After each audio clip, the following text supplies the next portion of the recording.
This segment brought to you by the Kansas Soybean Commission, the Soybean Checkoff, progress powered by Kansas farmers. Hi, my name is Chip Redmond. I'm the Kansas Mesonet manager at Kansas State University.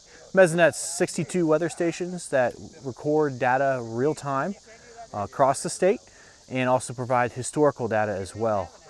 And we measure things like solar radiation and temperatures and humidity and wind speed and wind direction. We talked today about wind speed and wind direction, its importance when spraying herbicides, as well as influences that occur with the wind, such as obstacles, tree lines, shading,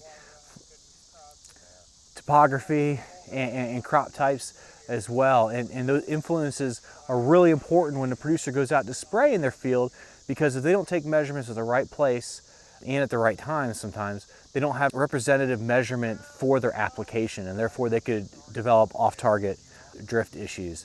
We also talked about inversions and how they play a role and how they're a daily occurrence.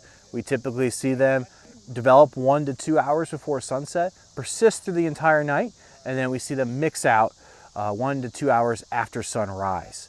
Those inversions are really critical because if they spray during an inversion, that concentration of spray is not going to mix vertically very well. Instead, we're going to see it be suppressed and sit at the surface where that colder air is, and it's going to want to move downslope and down valley, and we could see some potential off-target drift issues. We see the same thing with prescribed burning, where if we burn in the evenings, we don't get as good as smoke dispersal, and it wants to stick towards the ground more. The Mesonet provides several tools, one of which is wind gust, wind speed, and you can find that under the fire page.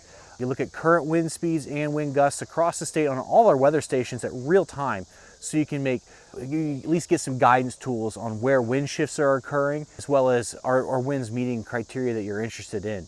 We will see differences in the field level. That's why it's a guidance tool. You must take measurements at your field. This is not a replacement for it.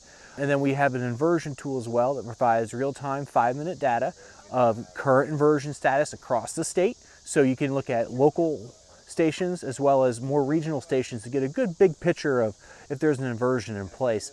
You can also look at the historical 7-day data there as well under the chart tab and see when inversions typically develop and when they typically dissipate, so you can develop a kind of a mental model of what we're seeing in your local area for spraying.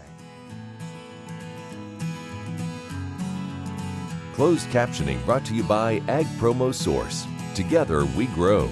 Learn more at agpromosource.com. Watch Ag AM in Kansas online at agamandkansas.com.